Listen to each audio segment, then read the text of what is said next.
All right, welcome. We're pleased to have with us Mike Kaplan, a longtime resident of Macon, a man who has worn many hats in this community. Today, wearing the hat, a member of Temple Beth Israel, Correct. as we discuss the events of the weekend. And Reverend Sarah Pugh Montgomery, Senior Pastor, Centenary Methodist Church. Thanks for being here with us. Thank you. Mike, let's just start with Friday. We were chatting before we came on a little bit about how this time of year, usually laid back, slow, not a whole lot going on. And so what all of a sudden, Friday afternoon, and you started getting calls? Well, first of all, thank you, Frank, for having us on to talk about this. And it started actually when we woke up Friday morning. We became aware of the news of some baggies that had been thrown in the neighborhoods down in Warner Robins. And I saw that on the news. I think it was on your station. I went, wow, that's interesting. I can't imagine why Warner Robins and how they picked Warner Robins. And so I was going about my business, and about 4:30 I got a call from some folks that Rabbi Behar was down at the temple almost by herself, and there were 10 to 12 neo-Nazi protesters down at the corner of Cherry and Spring, and had hung a Jew in effigy with a gay pride flag around his neck, and we were all in shock. I was just say, so what's going through your mind as you're hearing the rabbi tell you what's happening? I keep going, wait, what? This can't be.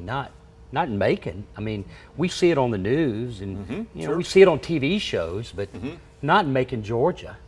We have I think we probably have more churches in places of worship in Macon, Georgia per square inch than any other town. And all of our religions, and I've said this before, have always got along in Macon. We've never had any conflicts. And our temple has been here since 1859. At its current location for over 130 years, and we've never had anyone or anybody desecrated like was done Friday. So it was a shock. It was very upsetting, very emotional. I think emotions started running high about what was going on. But I've said this, and I truly mean this. The response of the people of Macon, Georgia has been so marvelous. It has dampened what he tried to cause. And as a matter of fact, I think he underestimated the faith of Macon, Georgia, is what I'll call it. A lot of people very impressed with Rabbi Behar because there were services that were going to be going on, and she said originally she thought we're going to cancel this, and then she said, we said no. No, we're not going to give into this. Not giving in, and I admire her for that. And so we started the services while this was going on, and eventually they left. At first, they have a method. They're not dumb. They're very smart. This is not some local yokel. This is a very nationwide hate organization that came to town. You said you talked to the man and you asked him why Macon. What was his response? He just looked at me and shrugged his shoulders and said, "Random." And I said, "You got to be kidding me." He said, "Nope, just random." And so I think he randomly chose the wrong town. That's right. Reverend Montgomery, now you're obviously aware of all this that's going on. So now, what kind of is going through your mind about a course of action or how to respond?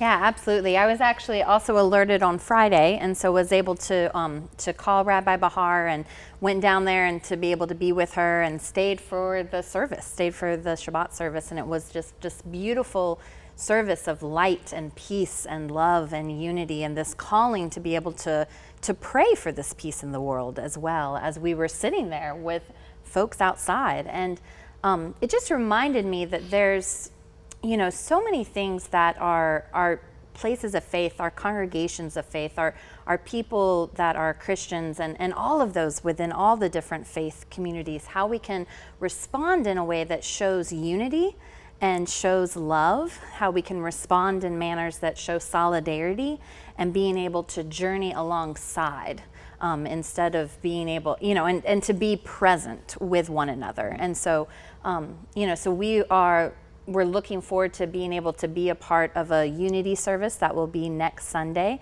at the synagogue, and we're welcomed to be able to receive that invitation from Rabbi Behar.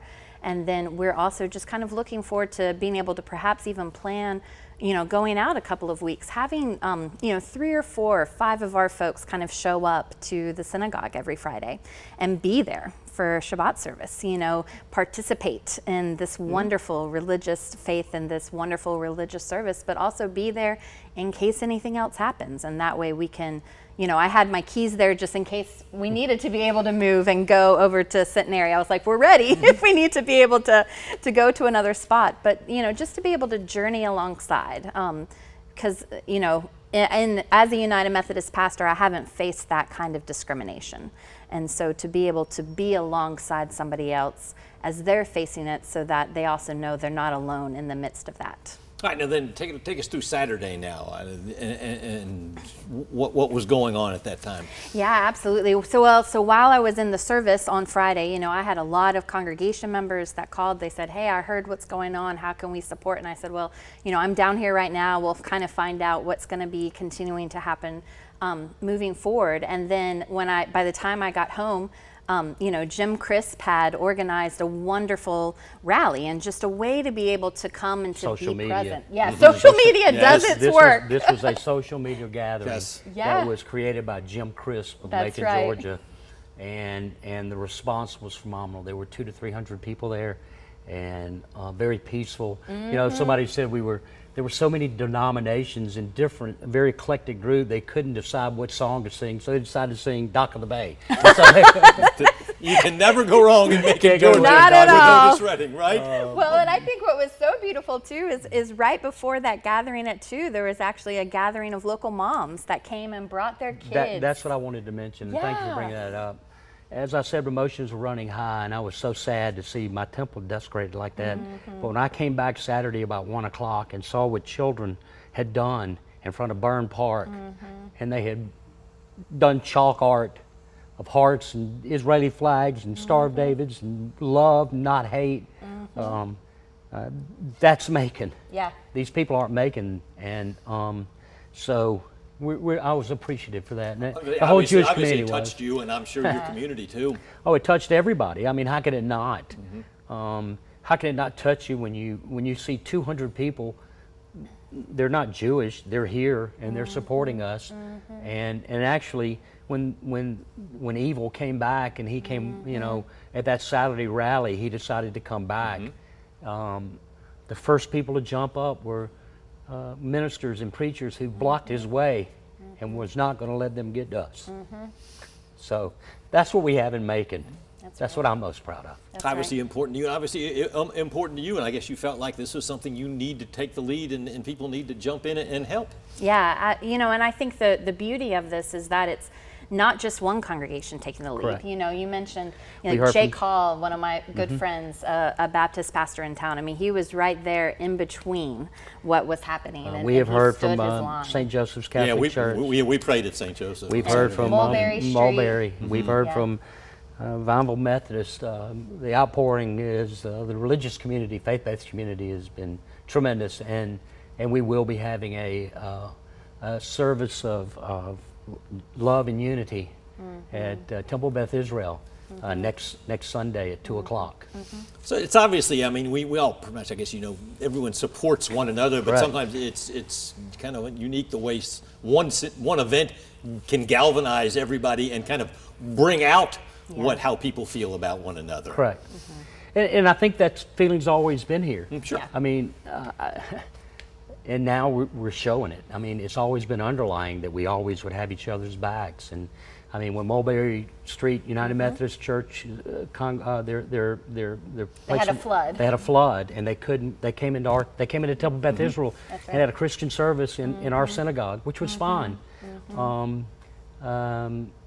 So, like I said, the Christians and the Jews and all religions, for generations and generations, have gotten along in Macon Bib, and always will. So, Reverend Montgomery, where do we go from here? Your final thoughts. Yeah, I mean, I think kind of continuing to move forward, it's just as our congregation has said it, and as many people within our congregation has said, is that we just need to be even more vocal moving forward, even more supportive. You know, people know Centenary as a place that's going to be very outspoken, that we're going to be a place that will be very open within our affirmation of all people, but that we've really got to continue to show that even more now, and then to also allow our Jewish community to be leading us within that, so that way we're, again, journeying alongside and seeing all these different communities of faith that are able to kind of join together and be a part of showing, that, yeah, this is, as they were saying on Saturday, this is our Macon. Our Macon is a Macon that's going to stand up and to say, we will not allow this hate to be a part of who we are as a community. Mike Kaplan, your final thoughts. Well, first of all, I'd like to thank Mayor Miller and David Davis for their swift response and from keeping this from really getting out of control. These people came here with a particular intent, and I think they were overwhelmed by love in this community, which doesn't surprise me. I do think we need laws in Georgia. He's here for a reason. He can't do what he did in Florida. They passed a law that prohibits the throwing of hate paraphernalia to someone's private property, and that's why he's doing it up here now. And so, we're going to try to help with that in the coming days, I would think, to change the laws in Georgia that he can't do it here either. And the one thing I do want to end with is that how great Macon is, and how we came to each other's and are covering each other's backs, and the love in this town has been phenomenal. And we're all shocked it happened, but we're proud of the response. Mike Kaplan, Reverend Sarah Pugh Montgomery, thanks very much. We appreciate you taking your time to be with us. Thank you. Our pleasure. Thank you.